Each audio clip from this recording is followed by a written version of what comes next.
Boy, Big Truck here at the King's Table. I want to thank each and every one of you for subscribing, liking, and commenting on videos that I posted. We all going to agree to disagree, and that's the thing here at the King's Table. We get down to the root of it all, and we just have discussions. It's none but love on this channel. We don't do hatred. We don't do men bashing. We don't do women bashing. But what we do is we call that thing out. When the truth needs to be exposed, we expose the truth and we talk about it.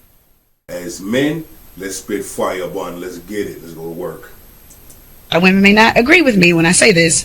Cheating is no longer a deal breaker for me in a relationship. No, it's no longer a deal breaker. If he had a mishap or whatever, I understand that we are humans. Mm-hmm. And you know, of course, I haven't been in that situation. Right. But I used to be like, oh, hell, I would never, oh, no. Mm-mm. You guys notice something, right? It took a woman that's older and seasoned. 2 women said this, that are older and seasoned. Why? They truly understand. They want to keep a man. I'm not saying that's acceptable. I'm saying it probably should be. But now not only that, but an experienced woman in this case knows how to communicate. Knows what to say and how to say it. Most women in this generation don't even know how to communicate.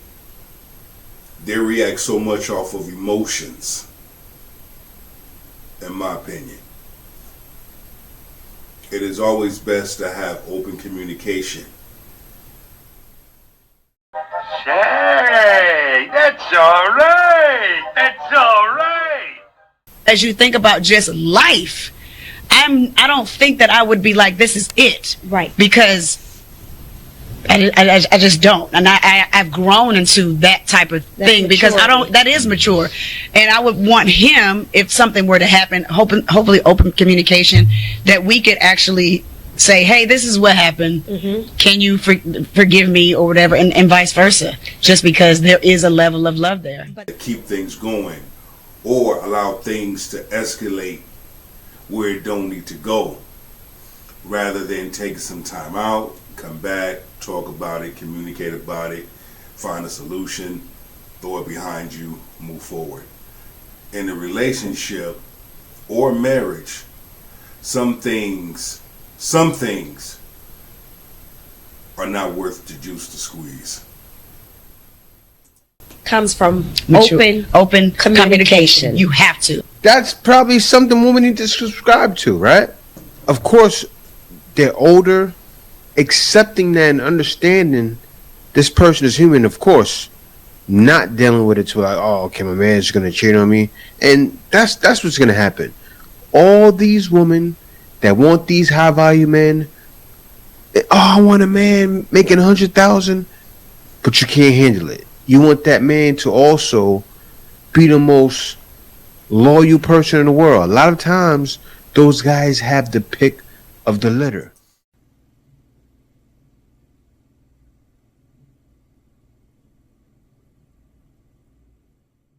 You're talking about a high value man. If you ain't never had one before, you are not going to keep one. If you think that you're going to have a high value man and you still get to do whatever it is that you want to do, you are sadly mistaken. That shit going to change. In order to keep a high value man, you have to be prepared to handle one. Not only that, but your lifestyle has to change. Your mindset has to change.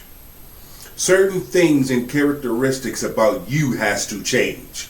Don't think you can have a high value man and live this lavish lifestyle that you've never lived before, that you've never had before, and think that you can still do what you want to do. And if you think so, let me know how that worked for you. as a woman who makes 7 figures, like my money does not retain my relationship. Like my ability to, if he gets home at 6 a.m., me making breakfast when he gets home is what's retaining my relationship. It's never been my ability to, I'm a Forbes lister. See, when guys hear things like this, because it doesn't matter what kind of money you're making. You heard what she said? What the fuck?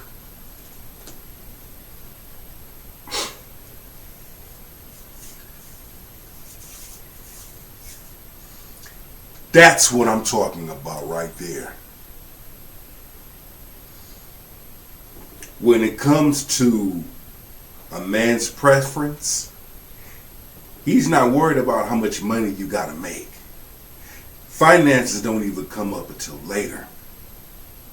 But when it comes to a woman's preference, the first thing out of her mouth, how much money he gotta make. And if you notice, the delusional women that come with these whack-ass, unrealistic expectations, those are the ones that don't have no man. Say, that's alright. That's alright. I'm a Forbes lister.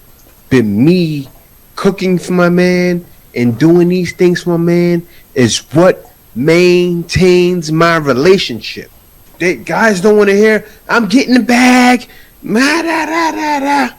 You see her soft, sweet attitude? She's what? Feminine. This is what guys want.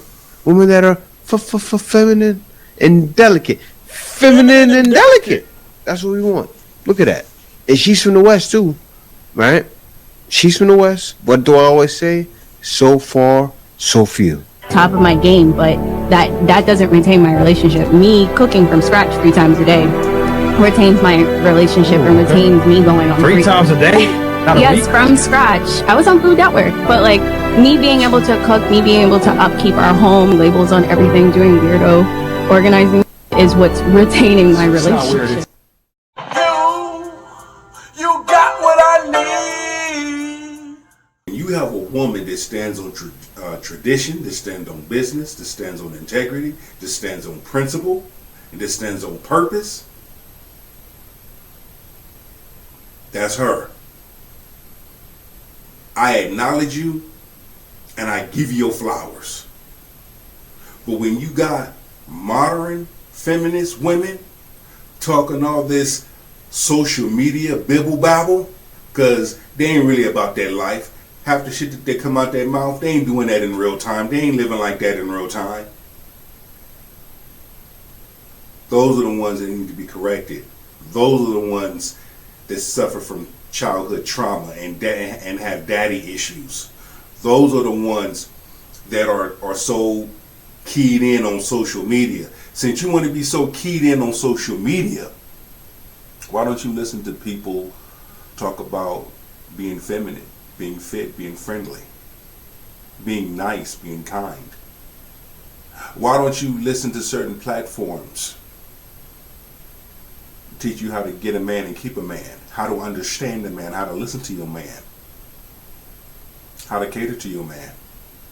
Listen to those platforms that are telling you something right instead of telling you something wrong.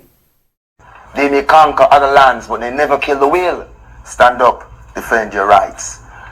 Liberty and democracy are truly expensive, can even cost one's life. And those who stand for nothing fall for any little thing. Father, heal the blinded eyes. Did you see how all of the women around the table, they made sure to show that? Well, looking at her, she's telling us the same thing these men are telling us. And look how Fit was looking at her. Myron was looking at her like he looking at her like she's something to eat. He looking at her like she's every a piece guy of jerk out chicken. there is looking at her like she's something to eat. Like she's not because of the oxtail. money she makes. A man doesn't care about your money. A man cares about the softness, feminine and delicate. Fantastic, exactly. I second that. Women that react really negatively towards passport bros, they probably kind of feel rejected and like their pool of men is getting smaller, and they're like, oh, why are you going overseas? Just always this shaming men for their preferences, for what they do, for what they don't want to do. Like, there's so much of that going on. Your reaction was so positive. All right, so guys, this is what's happening. And then you described it, and I said, well, yeah, that's sensible. But I think it's the label that just made me dismiss it all the time. Yeah, you had a very negative. Up, up, mighty race, you can accomplish what you will. Stand up, defend your rights. In one day, they destroyed what took 1,000 to build. Stand up, defend your rights. Y'all going over to Jamaica to get sucked on and rubbed on and banged on. Stop it. But have the audacity to sit up there and take shots at passport bros because they have a preference. They chose a preference and they're exercising that. Stop it. And then you going to Jamaica, and even the Jamaicans there, most of them, they don't have good things to say about y'all sisters, y'all American sisters going over there tricking. Reaction to it. Well, mine was very positive from the start, but I really think it's because you look at it from the red pill perspective and I look at it from just a normal perspective. That's a good point. What's your advice for passport bros? My advice would be to just do what you want to do, live your life. Don't listen to people who judge you or shame you. It's your life, you only live once. The only thing I would say is before you make an important decision, obviously be careful, do your research, plan things out. If you meet someone, take your time, go on vacation a few times first before you actually move. But basically, what you want to do is what you can do. So just go for it. That's what I would say. Wow. That's what guys need to hear. From a foreign woman herself who has a very logical mind, broke down a man who hated on it. A man from the West who hated on it, who didn't really understand. She gets it. She sees how bad it is, woman in the West. As the superpower plans another bomb clot invasion, who has the power to veto? Stand up and say no. And I always encourage each and every man and woman to go be the best version of themselves. Continue to have those conversations, those hard conversations. What are those hard conversations? The table conversations, the sideline conversations, the water cooler conversations, the locker room conversations. When you have those hard conversations, that gives you a better understanding, not only of self, but each other. Your boy Big Truck here at the King's Table loves you. Shalom. Me all walk like a champion, talk like a champion. What a piece of money, girl, tell me where you get it from. Knock on your head.